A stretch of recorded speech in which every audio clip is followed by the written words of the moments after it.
So one of the very easy things that like drew me into this training was the guest faculty.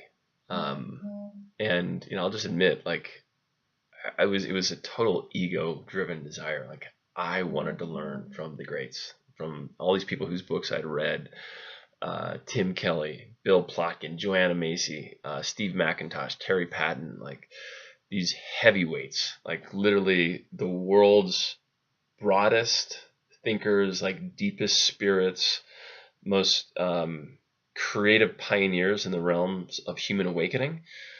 Like my spiritual ego is like, yay, we're gonna go for a nice little ego trip here. So really, I just what it was. Okay, yeah, I want exposure and to be in the same room with these people. Getting to spend 6 hours like face to face with Terry Patton. I mean, that's whew. I mean, that man is a fount.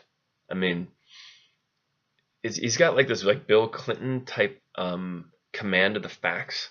Like like he knows all these different transformational modalities. He understands what's going on in evolution. What are the emerging edges? I mean, it was just like um, it was an honor. It's like, okay, mark that point down in your life, Brandon. You got to spend 6 hours listening to Terry Patton do his thing.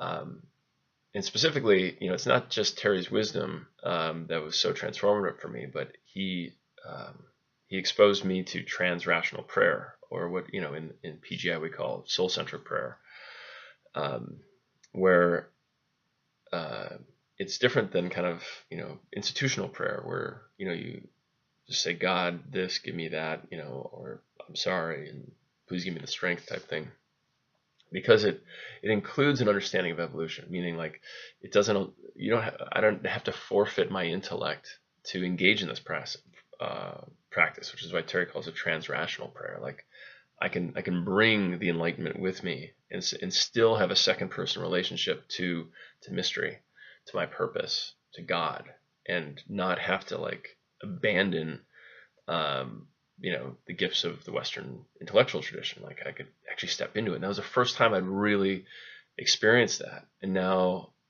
having a second person spiritual practice every morning has radically transformed my days.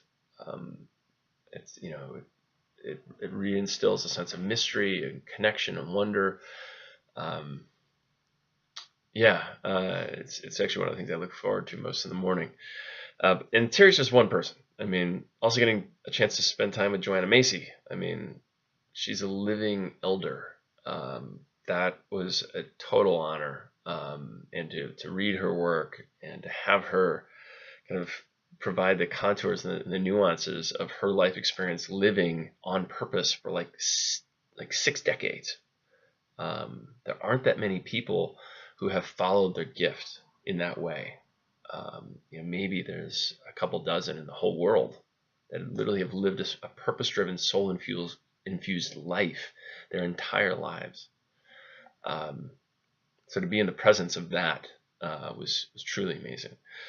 Um, yeah, I could go on and on about each of the teachers, but with Joanna and Terry face to face was a true honor.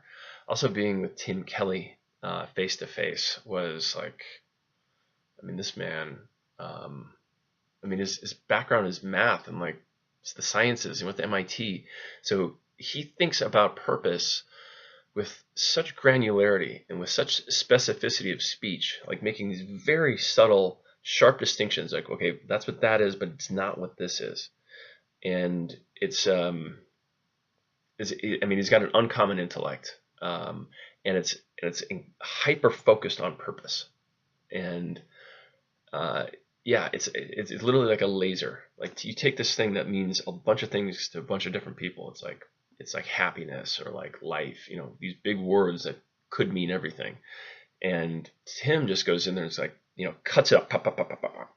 Like this is what that is. That's what this is. This is what this is. And you need to have this in order to do that. And creates causality and relationship between all the different parts of your purpose. And so not only do you get kind of Jonathan's like breadth and expanse of the soul and the mind and God and this three worlds model, but like you get these high these these insane intellects studying one subject and being experts on this one subject.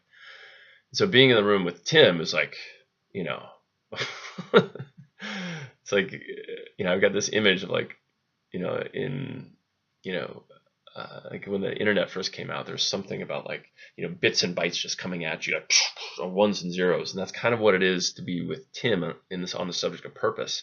It's like, he's just an intellectual, like just powerhouse and so focused on purpose. Yeah, truly great to be with Tim.